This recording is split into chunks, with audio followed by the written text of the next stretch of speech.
Hello, welcome to my colour pencil tutorial. Today I'm going to be using the powder blender from Brush and Pencil, and this is on UArt sanded paper, UArt 500 sanded paper. I start off by just blocking in the colours for the water, and I'm using a very light hand with this. You don't need to press very much at all to get the pigment to come off the pencil.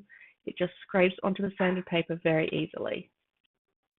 I then use a soft tool to blend that out. I dip it slightly into the powder blender. You don't need much on the tool itself.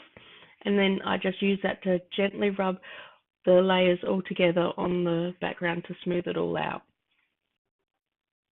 I've then sprayed it with fixative and then come back with another layer of pencil and just darkening some of those ripples up and then blending it out again. And the thing I love about the powder blender on the sanded paper is that you can just smooth out the colour so easily and fill in all the little, the white flecks on the paper so easily using the powder blender. It's definitely a different experience to when you're using the Ola solvent on watercolour paper. Just adding some more colours and layers into that. And each time you see me blend it out with the powder blender using the soft tool, I've sprayed it with fixative afterwards. If you don't spray it with fixative, next time you go over the top, you just tend to knock the pencil off the sanded paper. So the fixative is a must. You need to do that. You also need to make sure that you let it dry for about 15 minutes afterwards. If it doesn't dry thoroughly, it doesn't work very well. So make sure to let it dry.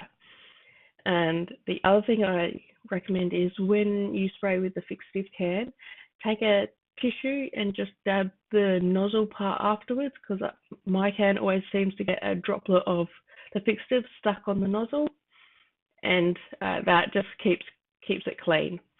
If you do find it gets splotchy and spraying big drops, you need to soak the nozzle in hot water just for a couple of minutes, and that'll clean that up. One thing I have found is that it's a little bit difficult to get rid of the graininess on certain areas, and I'm not sure if that's the paper I'm using. I have heard that there is a bad batch of UArt paper, and I'm wondering if I might have one of those bad batches or if I need to use a finer grade of the UArt paper. But I do find that the graininess tends to stick, especially when I'm doing a larger area, say like where the water ripples, where I've gone over with the light color. It didn't really want to go smoothly and make a nice smooth line. And maybe I just need to change my approach a little bit on that. But it's all experimentation. This is, only my second piece using the powder blender and sanded paper, so I'm interested to see what I do next. In this one, making sure that I'm paying attention to where the feathers are going, which direction they're going, and paying attention to the reference photo. The feathers kind of go in all sorts of directions, and if you don't get them going in the right direction, it'll make the feathers look really messy. And if you're going for a ruffled bird look, it might work, but yeah, for this one, I wanted to make sure the feathers were going in the right direction. And then just building up the darker areas on the bird. For this one, because the light's hitting it, the one side of the bird will end up quite dark. So I just gradually build up that darkness as I go. And you don't start too dark with colour pencil, you always build up to that darkness. If you try and start out really dark, then if you go too dark, it's a lot harder to correct that. However, with saying that, with this method, you can actually lighten things up, especially using the titanium white. You can actually take that over the top of an area to help lighten it up. So it changes how the approach you take, which is quite interesting using the powder blender and the rest of the kit from brush and pencil. As you can see, there's a lot of dust that comes with the pigment coming off the pencil. If you're getting too much dust, you're pressing too hard. So in this piece, I'm pressing a little bit too hard, and then you burn through your pencils a lot quicker. You got to try press lighter. You barely need the pencil to touch the paper. Because it's sanded paper, it sands the pencil off onto the paper really, really easily. So when you're getting too much dust, like in this section, you need to be pressing lighter. Now I've come back to fix up the water a bit more. I wasn't happy with the way it was looking before. It was just a little bit too grainy, so I decided to come back with some more layers and work on it. And also, now that the bird's in place, you can better judge how the overall picture is going to look. So you can add colours and change like the contrast a little bit if you think it needs it more in one spot.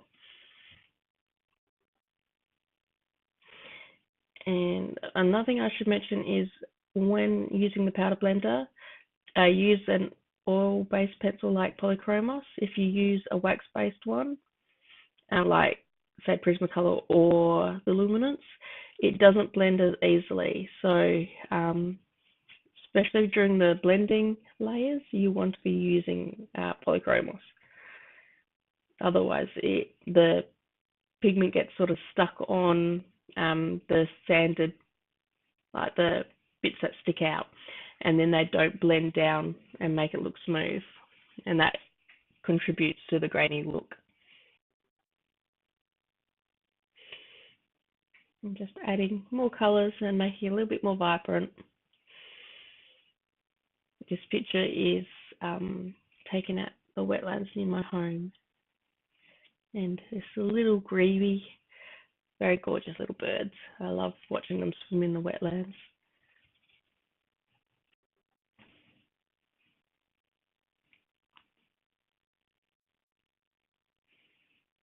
Now here I'm using odorless solvent and just seeing how that looks, because I've found that sometimes that helps to smooth out an area if I'm having issues graininess. It does work differently on the sanded paper than it does on watercolor paper. So just do be aware of that, because it doesn't absorb as much into the paper. It smears the pigment a lot more, and it also collects a lot more pigment on the brush.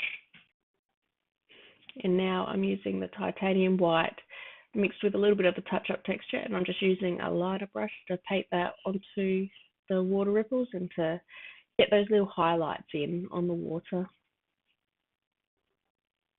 You can see how beautiful and bright that comes out.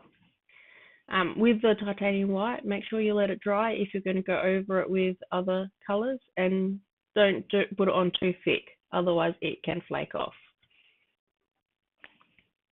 Now just going over a little bit of that, adding a little bit of yellow in. And that just helps to remove some of that stark whiteness off of the from the titanium white. Just tinted the colour a little bit. And I've just taken one of the soft tools and I'm using it to sort of pat on some of the titanium white. I've mixed it with a little bit of the powder blender so that it goes on a bit smoother, and I'm just using it to make a little bit of mist on top of the water. I did find with this piece that it did still have a bit of a grainy look on the end, and it got to a point where I could no longer put any more layers on top of that bird area, because the pigment would only stick in certain spots. So I've got a feeling that may be an issue with my paper, not with the products, but I'll have to explore that a little bit more to find out what the cause of that is. I hope you've enjoyed this tutorial, and I'll see you all next time. Bye.